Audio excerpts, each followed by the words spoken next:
back yesterday. So we got back yesterday evening. And last week we talked about the work and looked at Nehemiah. They were building the wall and they had a mind to work. And this week I want to look at the similar idea, but along the lines of serving like Jesus. And we see Jesus as our example. He's certainly a pattern for us in every way. And in this case, in John chapter 13, we find him laying down an example of service, humble service. And so if you would, turn your Bibles to John chapter 13. We're going to be reading from there. Our lesson comes from this text this morning.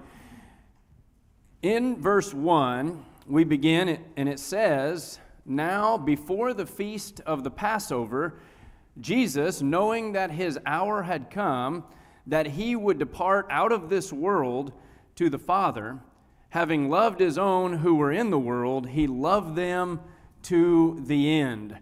And so if you were a Jew and you were being faithful to the law of Moses, there were 3 annual festivals that were commanded by God for you to observe. And so everybody who was in the vicinity and wherever you lived, from the mountains to the hills and the plains, everybody would have ascended up into this territory in Judea, into Jerusalem. One Jewish historian said that it would be upwards of 1 million people that would be packing into Jerusalem for these festivals. And so this is one of those annual festivals, the Passover. This is Thursday night of the Passion Week, where Jesus will be crucified in just hours from this point. And so he's going to meet with his disciples there in Jerusalem. And you know, in Jesus' ministry, he's been traveling all around doing miracles and teachings, and he's been continually talking about this hour that was coming. His hour had not yet come. It was not his time yet. Well, now it is his hour. And he knew that his hour had come. He has come to Jerusalem. He has an appointment with the cross. And he knows that appointment very well. He knows everything that's going to transpire, all that's going to happen, what everyone will do to him, and what he will suffer. And so Jesus has come to this point.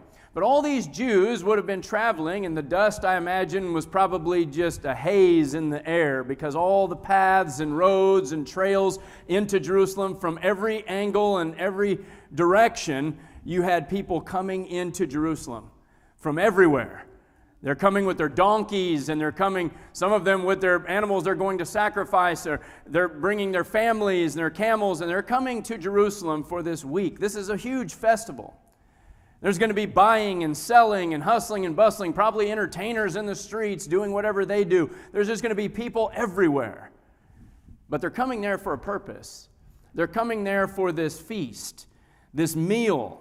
And they'll gather together on this evening, everybody in their own places. Some in rented quarters, some sharing time with family in their houses and different rooms. But everybody will gather to eat this Passover meal and to remember what had happened with their ancestors. And you may remember what that Passover signified. The Passover signified a time when they would be passed over by God's destruction upon the firstborn. This was relating to the 10th plague. You remember the Egyptians, all those plagues that were happening to the Egyptians, but not to the Israelites. This was a plague that was going to happen to everybody, but God gave special instructions, provisions, that if they were observed and obeyed, they could be passed over. And no death would come to their house. And the instructions that were given were specifically regarding a lamb that had to be taken, had to be slaughtered and sacrificed. 1-year-old lamb, a male. And so this lamb without blemish had to be sacrificed, and they had to take the blood of that lamb and put it on the doorposts and across the lintel. And that blood had to cover over the door. And then the lamb had to be consumed. They had to become partakers of the lamb. They had to sit and feast on the lamb. And so this was what they were going to remember that happened in their history. And all of these festivals had something to remember that would connect what God was doing to Jesus and to their salvation. And so this is a part of the old law, but it had a foreshadowing to what was coming. And in this text it says that Jesus knew that his hour had come and that he would depart out of this world to the Father. He talks about him leaving this world. This is a departure. This is a time when we leave this world. Jesus knew that it was his time to leave. He was leaving this world, and he was going to the Father. The Father was not here on this world. The Father was on his throne in heaven. Remember, he's going to prepare a place. In the Father's house, right, are many mansions, many dwelling places. And if it were not so, he would have told us. He wants to come and get us and take us to be with him. Where? In that place where the Father is. And so Jesus was going to depart. Paul talks about his time of departure was coming. Peter mentions that he wanted to remind his readers of things before his departure. When we leave this life, we depart. We depart from this world. And we go to the next world. Jesus knew it was his time. He knew his death was imminent and it was on the horizon. And it says here that having loved his own who were in the world, he loved them to the end. And the marginal reference here for that to the end is to the uttermost or eternally. And so Jesus knew his life is about to end. He's been loving them all through their life. He's been demonstrating his love for them, taking care of them, teaching them, guiding them, showing patience with them, allowing them time to learn these lessons that they often had a hard time learning. Seemed like he was constantly saying, "You of little faith, why do you fear? Why do you doubt?" He was expecting more of them as they were progressing along, but so often as we also find ourselves, it takes us a long time sometimes to learn these lessons. God wants us to learn, and we find ourselves repeating the same mistakes, doubting again, and needing more evidence and wanting to see more. And we're a lot like those apostles in a lot of ways, and God is patient. And he's teaching them. And here through Jesus, we see God in the flesh teaching them and protecting them and blessing them. But it says he loved them, and he loved them to the end. You might say he loved them to the bitter end. I like that. He loved them to the end. And so you might think Jesus, well, he's been loving them. He's obviously demonstrated his love, but now he's come to the end of his life. He's about to die. He's got a lot on his mind. He's getting ready to suffer a great deal. You know, it's okay for him to take a little time for himself here. And maybe not focus so much on the apostles. But he doesn't do that. He's still focused on them. He still loves them, even to the very end. And you see that not just demonstrated in these words here, but you see it even in John 17 where he prays for them. His prayer is for them and consequently also for us, those who would come and be taught afterwards. And then not only that, but you get to chapter 18. He's not just praying for them and praying that God would protect them and bless them, but then in John chapter 18, verse 7 and 8, when he was approached in the garden by Judas and this mob of people who had weapons, had come out to arrest him with clubs and spears and so forth. He asked them, "Whom do you seek?" And they said, "Jesus the Nazarene." Jesus answered, "I told you that I am he. So if you seek me, let these go their way." He's still protecting them. He's trying to let them go. You came to get me, and leave them alone. And of course, we know he's going to pay an ultimate price and pay for their sins and the sins of the world when he goes to the cross and demonstrate his love in the supreme way. And of course, what he does here on this occasion. And so in John chapter 13, he wants to eat this meal with them. He wants to observe this supper with them and spend this time with them. This is the last Passover meal of the Jewish law before it's going to be nailed to the cross. Jesus wants to spend this time with his disciples. This is special to him. They may not realize just the significance that he sees, but he understands things much greater than they do. And he spends this time with them, having this meal in this room. And it says in verse 2, "During supper, the devil, having already put it into the heart of Judas Iscariot, the son of Simon, to betray him." Now, obviously, we know this didn't happen miraculously. Satan doesn't have the power or the authority to go around zapping people and making them his puppet. What he does is he threads temptations in our lives, and we have a choice as to whether or not we're going to give in to that. And here in this text, this is the perfect tense in the Greek. And so this means that Judas has continued with this. He's been toying with this. He's been playing with this. You might say playing with fire. Whenever there's a temptation and we begin to start thinking about it, we start dwelling on it, we start kind of imagining how it could be if I was to end up doing that, or how I could end up in that situation or getting that thing that I'm forbidden to have. And we start having those thoughts, and it just starts going around in our mind. That's dangerous territory. We need to shut that down before we ever get to that point. But Judas has been toying with this. Remember, he had the money box. He was a thief. He had been taking money out of that box. And so he wanted perfume that was worth 300 denarii sold. And why don't we give it to the poor? The text tells us he didn't care about the poor. He was wanting to line his pocket a little more. And if we had a whole bunch more money in the money box, well, then there's a surplus so that I can get a little bit more for me. And so Judas had this going on, and he had been taking, and this was going on in his life behind the scenes while he's with them. He's hearing all of Jesus' sermons. He's there with, Jesus and all of the miracles, traveling with him. He's there with all of this that's going on with Jesus' ministry all these years. A part of every get-together, every meal, every single lesson he's taught them. Judas was there. And yet, we see that Satan had put into this heart of Judas to betray him. And we know that was ultimately when he met with those Jewish leaders and he asked them, "What would you give me if I betray him? I know where he hangs out. I know where he's going to be tomorrow night. What would you give me if I tell you his whereabouts and turn him over to you?" And they said, "Well, we'll give you 30 pieces of silver."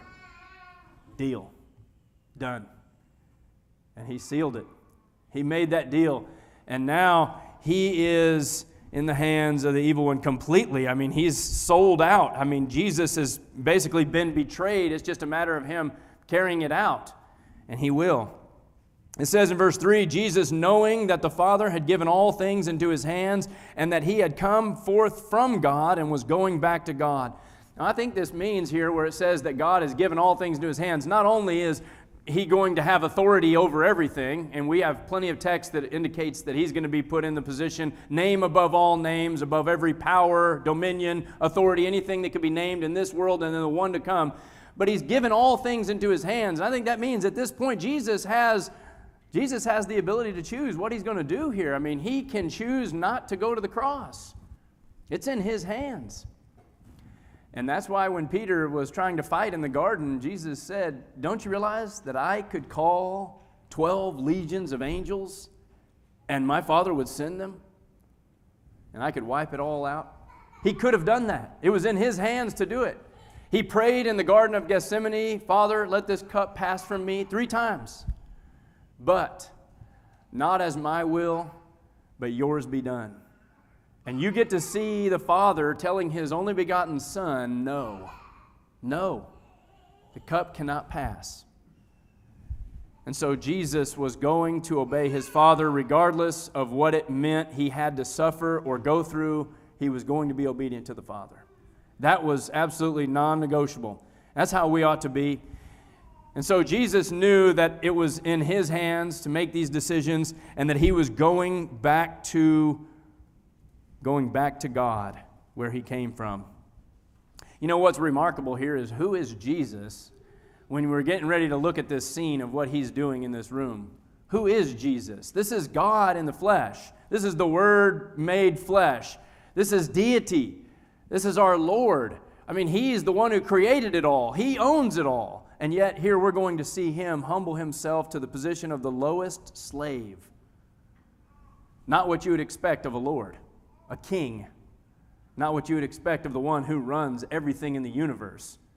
Down on his knees, washing somebody's feet. That's humiliating, right? And yet that's where he goes.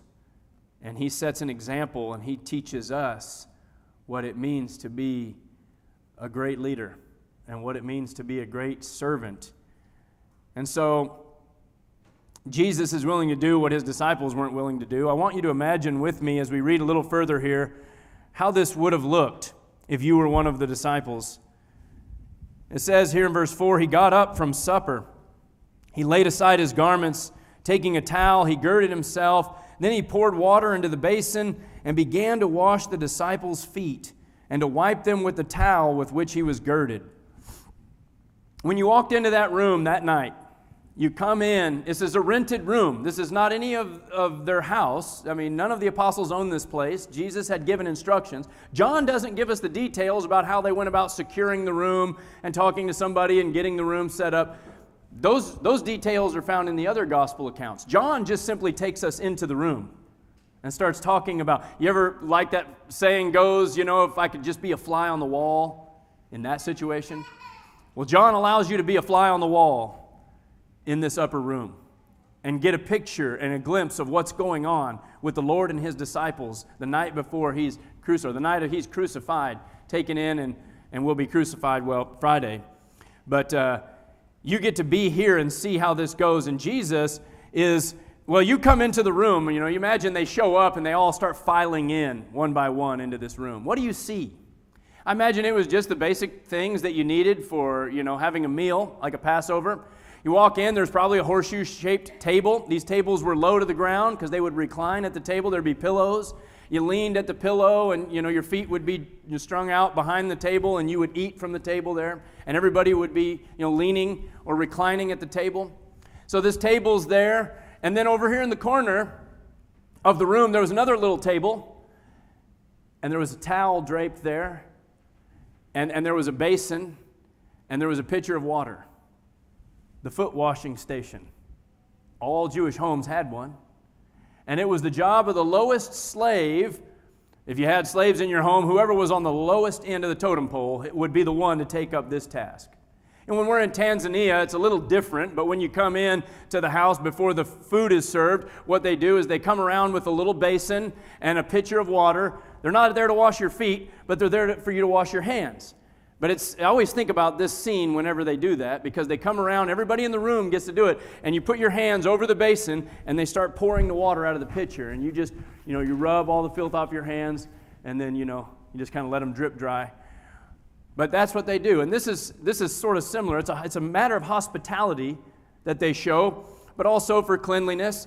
And so you come in, and you see this foot washing station in the corner, and you remember, you're one of the disciples now. And so are you going to go over there and start taking up this task voluntarily of washing feet? No way. One of the other accounts in the Gospels says that it was earlier this day when they had a discussion about who was the greatest in the kingdom. So not only are they thinking about who's the greatest of the 12, but think about this. They are the main guys. They're Jesus' entourage. Everywhere Jesus goes, thousands and thousands of people are flocking to him, trying to touch him. Hey, Jesus, talking to him. He's famous. He can't get around. He's telling people, don't tell anybody about my miracles because they're going to come from everywhere. I won't be able to travel. He's so famous, it's crazy. Today, there would have been people taking selfies with him. Jesus, let me get a picture. Jesus, come here. People would have had cameras in his face. Can I get your autograph, Jesus? Here, sign this cloth. That's the kind of picture. And they're the main guys that travel with Jesus. I mean, you want me to take this position of washing feet? No, I'm one of Jesus' main guys. I'm not a servant. I'm not a low slave. You come in. And by the way, I'm thinking I might be one of the top ones of the 12. They're not going to take this position to wash feet. So they come in and they might have thought in their minds, we'll probably just skip the foot washing this time. There's no slave here. We're just renting the room. We don't need to wash feet. This says it was after supper. So there was no foot washing going on when they came in the room. Everybody sat down, everybody ate, and this is after the supper. And Jesus gets up from the table. I imagine you could have heard a pin drop when he did this. They've been talking, they've been eating, everything's been going on. And he gets up and walks over to the corner, takes off his outer garment, and starts girding this towel. And they all begin to realize what he's about to do. What is going on? The Lord is going to take up this position of the lowest slave and wash feet. And he gets the basin and he comes over and he kneels down and he starts washing their feet. And you talk about 12 pair of feet. Okay? Feet that likely had some fungus, cracked skin, overgrown, gnarly toenails, ingrown toenails, bunions, corns, dried sweat, dirt. And Jesus is getting ready to wash these feet of these men. Before supper, there was plenty of opportunity for any one of them to have jumped up and said, I'll do it. Nobody did it. But Jesus is willing to do it. And Jesus demonstrates a powerful lesson for us here. We'll make some applications near towards the end. But we get a picture of his conversation with Peter in the text. It says that he came in verse 6 to Simon Peter, and he said, Peter speaks up, Lord, do you wash my feet? Lord, what are you doing? You're going to wash my feet, Lord? You're the Lord. Well, Peter's right in calling him Lord, but he doesn't think that the Lord is doing what is right. And so he thinks the Lord needs to be doing something else. This isn't right for you. Kind of like when John the Baptist said, you want me to baptize you? Wait a minute. You should be baptizing me. I should be getting baptized by you. And Jesus said, permit it for righteousness' sake. This is a lesson about self-centeredness here, this conversation with Peter. Peter obviously does not understand, and Jesus tries to help him save face without having to humiliate himself here. Jesus answered and said to him, what I do you do not realize now, but you will understand later.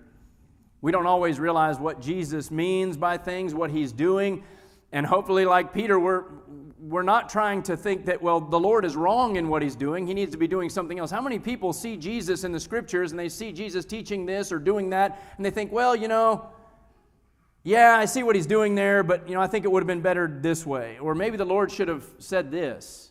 We think we might know better for what the Lord should do. We may not understand right away what the Lord did or why he said what he said, but there's a reason why. And there's a purpose behind what Jesus is doing, and he wants Peter to understand that you will figure this out later. You will understand the full significance of this later, but not now. And Peter said to him, never shall you wash my feet. I don't want you to wash my feet, Lord. No. It's interesting. He's trying to correct the Lord. He wants everybody in the room to know that I am the great Peter and the Lord should not wash my feet. And Jesus answered him and he says, if I do not wash you, you have no part with me. Jesus doesn't say, if I do not wash your feet, you don't have any part with me. He says, if I do not wash you. There's a spiritual significance behind what Jesus says here. He's saying that you have to be washed. We know what that means, don't we? You have to be washed in the blood of the Lamb if you're going to be passed over. When it's time for death, the second death, you have to be washed in his blood. And this water signifies that washing of the filth of the flesh. Jesus told Nicodemus, unless a man is born again of water and the Spirit, he cannot enter the kingdom of heaven. You remember what Paul was told by Ananias, what are you waiting for? Arise and be baptized, washing away your sin. Jesus says, if I do not wash you, you have no part with me. We have to be washed if we want to have a part with Jesus. We can't have anything to do with Jesus if we're not washed from our sin, because Jesus can't have anything to do with sin. And so he provides the means for us to be washed. Well, Peter, he swings the pendulum to the other side here. And in verse 9, he says, then wash not only my feet, but also my hands and my head. He goes from don't wash me at all to now fully wash me, Lord. Wash me all the way. And notice what Jesus says. He who has bathed needs only to wash his feet, but is completely clean. And you are clean, but not all of you. In other words, if you all have already had your bath, and they had, then you don't need anything but a foot washing. That's speaking practically about what he was doing from the standpoint of hospitality in that room that night. But then he adds something. He says, you're already completely clean, but he says, you are clean, you plural, you men are clean, but not all of you. So Jesus now switches to physically. He's not saying that not all of you have had a bath and some of you in this room need more than a foot washing. No. He's saying you've all had a bath. All you men need are a foot washing, but then he speaks spiritually. And he says here, you are all clean. Wait, not all. Not all of you are clean. Remember, these are men who have heard the sermons. These are men who have been there with the assemblies. These are men who are in the synagogues every week. These are men who were there whenever there was something going on with the group. They were there, and Jesus says, but not all of you are clean. Does Jesus know of all those in the church who's clean? When I say clean, I don't mean who have been baptized, but I mean, does he know those who are right with him and the ones that are not? The ones who are secretly practicing something sinful? He knows. He knows when there's something going on in your heart or when your tongue has been let loose to do the devil's work behind the scenes in talking and gossiping, slandering, lying. He knows if you have some secret sinful practice that you continue to do when no one knows but you. Jesus knows those who are clean, those who are penitent, those who serve him from their heart. But he knows those who are not. And he knew in that room that night, even though nobody else in the room knew, Jesus knew. Jesus knew who was clean and who was not clean. And in verse 11, he says, for he knew the one who was betraying him. For this reason, he said, not all of you are clean. 2 Timothy 2:19 says, nevertheless, the firm foundation of God stands, having this seal, the Lord knows those who are his, and everyone who names the name of the Lord is to abstain from wickedness. He wants us to stay away from wickedness. And those who do not abstain from it, but engage in it, we make ourselves unclean. Well, verses 12 through 17, he says, so when he had washed their feet and taken his garments and reclined at the table again, he said to them, do you know what I have done to you? You call me teacher and Lord, and you are right, for so I am. If I then, the Lord and the teacher, wash your feet, you also ought to wash one another's feet. For I gave you an example that you should do as I did to you. Truly, truly, I say to you, a slave is not greater than his master, nor is one who is sent greater than the one who sent him. If you know these things, you are blessed if you do them. Jesus says, I washed your feet. I want you to do the same for one another. I gave you an example, and you should follow this. He's not literally saying we should all become foot washers. Foot washing was the hospitality necessary in that culture. Foot washing was something practical to the fact that they walked with sandals on dusty roads all day. Foot washing was a job that was supposed to be done for the fact that they needed that to come into the home and have that dirt removed so they could be acceptable according to their culture. He says, if you know these things, you're blessed if you do them. How does that apply to us? Now, I'm not supposed to become a foot washer. There's some people who practice this, by the way. They think that we have to go around washing each other's feet. We wear, socks and shoes, and our feet are clean, and they think, well, we got to take off our socks and shoes and wash each other's feet. That's not what Jesus is saying. Jesus is teaching a lesson here about what it means to be a servant and to be willing to humble ourselves as he did and take up these tasks. Let me give you some points of application as we bring this lesson to a close. Number one, the Son of Man didn't come to be served, but to serve. Why am I here? Why are you and I here on this earth? Are we here to be served, or are we here to serve? When it comes to the church, is it all about whatever the church can do for me? What can I get from the church? What will the church do for me? And yeah, there's benefits in being in the church. There's a lot of good things that you get from being a part of the Lord's church. But what do you do? What do you contribute? Are you here to serve? Are you here to be one who's going to volunteer your time, who's going to volunteer your abilities and get involved and help serve in some way in the church? Or are you just here to be served? Think about that. If we're going to be disciples of Jesus, remember the servant is not greater than the master. If he was willing to take up the lowly task, would I think I'm going to be greater than him by not doing any service? Number two, some have asked this question, what is the church doing for me? They came to be served. The disciples, they came into that room and they were there to be served. But none of them volunteered to get up and serve. None of them were willing to say, Lord, let me help you with that task. What can I do? How can I help? Not one of them. Number three, sometimes we're so self-serving that we wait for others to take the lead and do it for us. How often does that happen in the church? Something needs to be done. Some list is there. We need volunteers. Would you be willing to help out? Would you be willing to serve? Well, let's just wait and see. Go back and check that list. Did they sign up yet? Okay, I hope they do. I'll wait until the last minute. Maybe somebody else. Is somebody else going to clean the building this week? Who's up there? Who's going to scrub that toilet? Who's going to cook that meal? Who's going to bring that food to that person? Who's going to make that visit? Do they have that evangelism program all taken care of and buttoned down? They got enough people, everything going good with that? Okay, good. Good. I was hoping that would all get filled out and taken care of. But we got to be willing to jump up like Jesus and say, you know what, I don't care who's serving, who's on the list, put me in. I want to serve. What can I do? How can I help? My time might be limited, but I'll tell you what, I've got a couple opportunities. I can do this, I can do that. What can I do for this? And whatever it is. Next, I will serve depending on the task. I will serve in some honorable ways. If it's an honorable task, I'll do that, but don't ask me to scrub a toilet.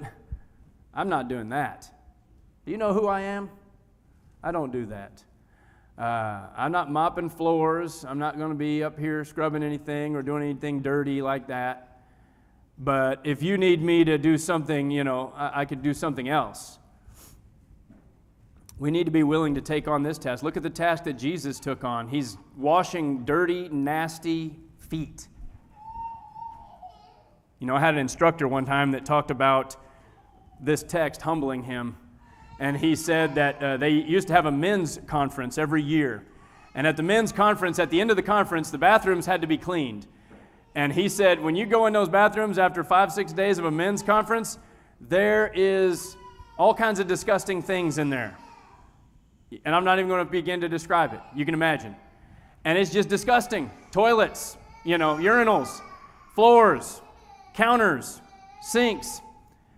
And he said that, every year it dawned on him that when it came time to get busy, he'd go grab a broom or, he would go upstairs and start helping with the beds and getting those taken apart or helping move furniture and put it away into the trailers.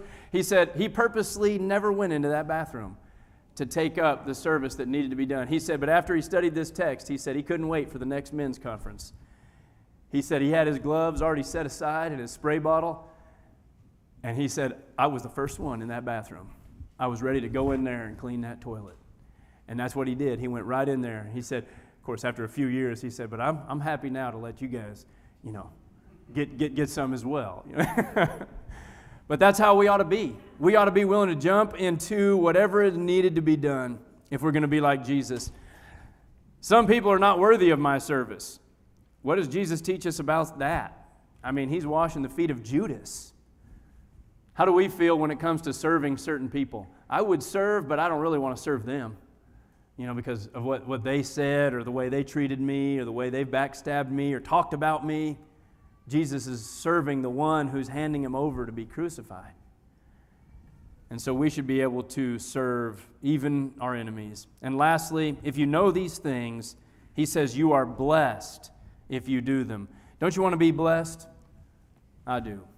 Want to be blessed by Jesus? The only way you're going to be blessed is if you do them. So often we hear lessons like this, and they're great lessons, and we think, wow, that was really amazing, powerful example. Jesus really shows us the way. But do we then say, you know what, I'm ready to volunteer for service? Or do we walk back out the door and say, well, that was a great lesson, and continue not serving? You want to be blessed? The rubber has to meet the road with action. And so application has to be made in your life and mine. What can I do to serve in the church? How can I help my brethren? What can I do to serve? That's a question we've got to ask ourselves. Well, maybe this morning you've not yet obeyed the gospel, but you know what you need to do. You've studied that, and you're ready to make that commitment this morning to put Jesus on in baptism, make him Lord of your life, repent of your sin, confess him as being the Son of God. We can help you with that. If you're a Christian already and you've strayed and you need to repent, you want to make it known that you want to walk with the Lord again, we can pray for you. If you need to ask for our prayers for any reason, we would be more than happy to help you in any way that we can. Please let us know what we can do just by coming forward while we stand and while we sing.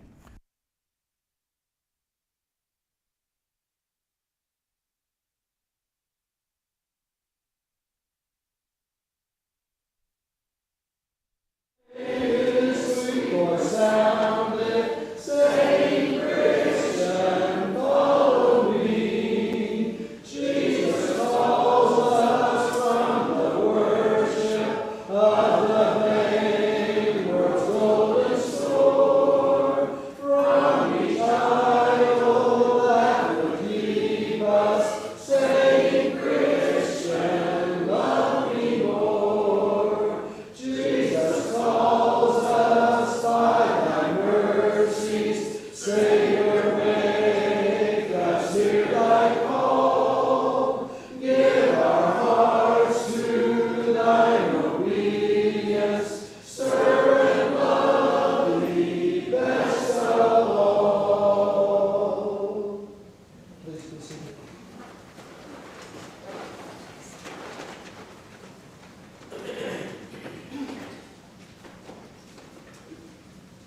Before we observe the Lord's Supper this morning, we'll sing number 137. 137. This is in your book, all right.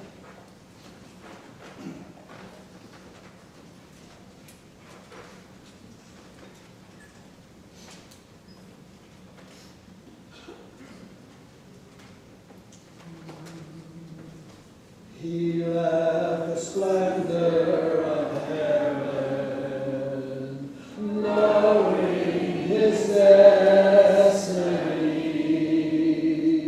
was the lonely hill of Golgotha, there to lay down his life for me. If that isn't love, the ocean is dry, there's no stars in the sky, and the sparrow can fly. If that isn't love, then heaven's a myth. There's no feeling like this. If that isn't love, even in death he remembered the leaf hanging by his side. He spoke with love and compassion. Then he took him to paradise. If that isn't love, the ocean is dry. There's no stars in the sky, and a sparrow can fly. If that isn't love, then heaven's a myth.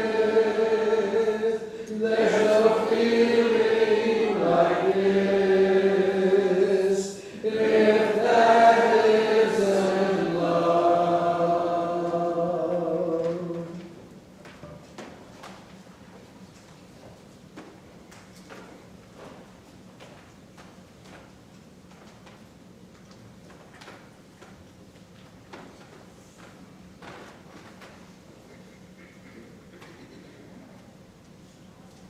As we continue our worship service, it's time for us to take the communion with Jesus.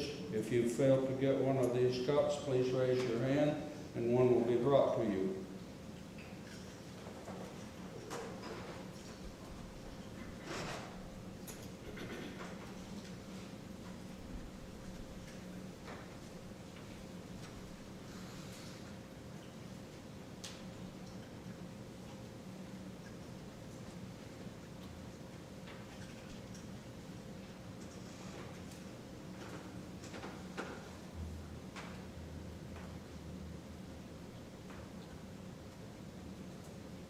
Some of us have difficulty in opening these things.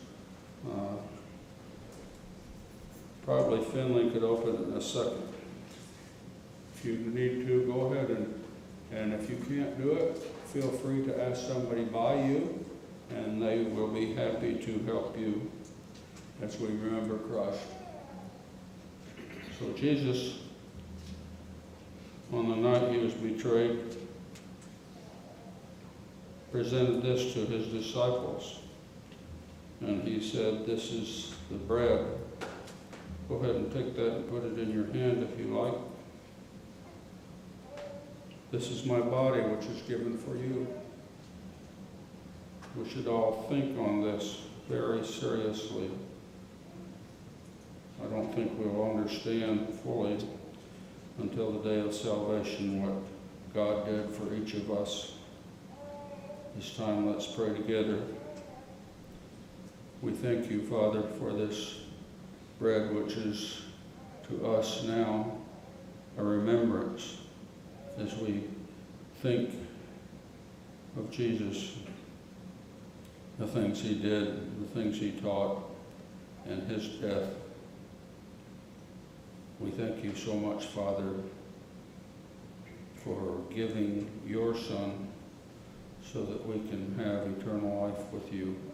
So we take of this bread at this time. In Jesus' name, amen.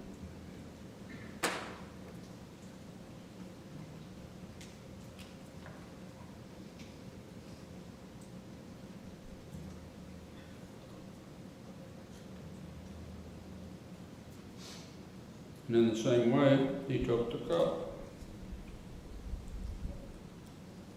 He said, "This is my blood which is shed for you. Do this in remembrance of me." And so we're taught this, and he said, "I will not eat with you again until I come." And so we promise to do this also until Jesus comes. Much like some other denominations, we take it on the first day of the week because we're commanded to do so. Our Holy Father, we thank you for this cup, which is us a semblance of the blood of Christ, which is given for us. Help us, Father, to search into our hearts, to always give so much thanksgiving for you giving your Son for each of us. For it is written that you so loved the world that you gave your Son for each of us. So this we pray as we partake of this cup. In Jesus' name, amen.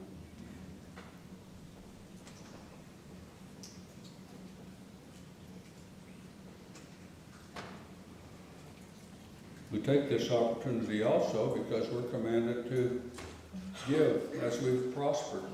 There are plates in the back. As you go out, you can put your offering. And we ask that God continues to bless us so much. Let's pray together for this thankful thing.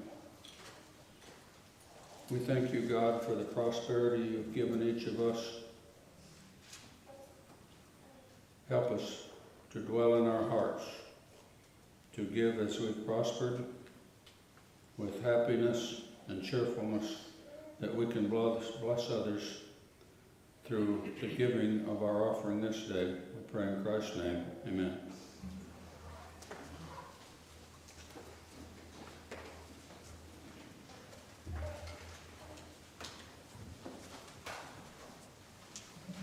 Our closing psalm this morning is number 442. 442. Please stand, please.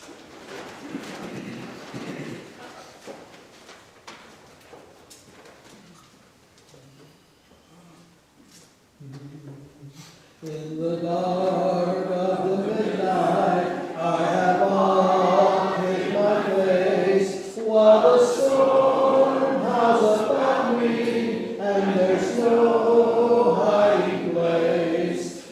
May the crash of the thunder, precious Lord, hear my cry. Keep me safe till the storm passes by.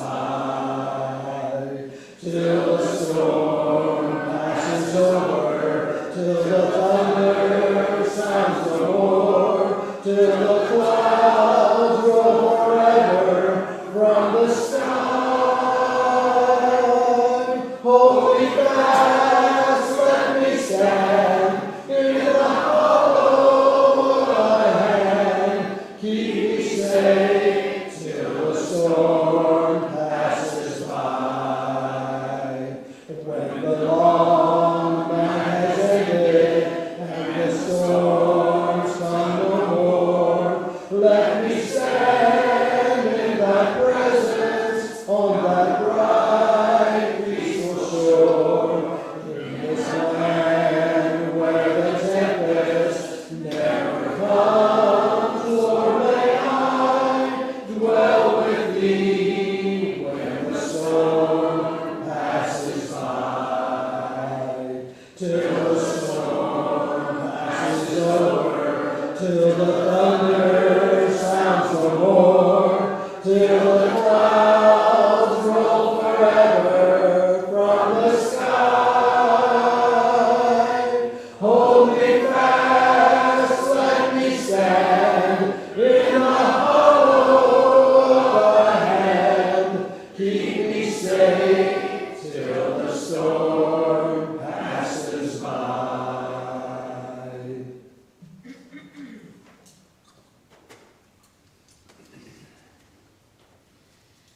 The Lord has given us a beautiful day, and we've heard His word proclaimed boldly.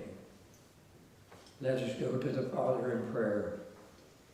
Merciful and loving Father, we thank you for bringing us here to hear your word. We thank you that we have men that can bring your word. I ask you to bless our elders and our deacon. I ask you to bless our congregation as we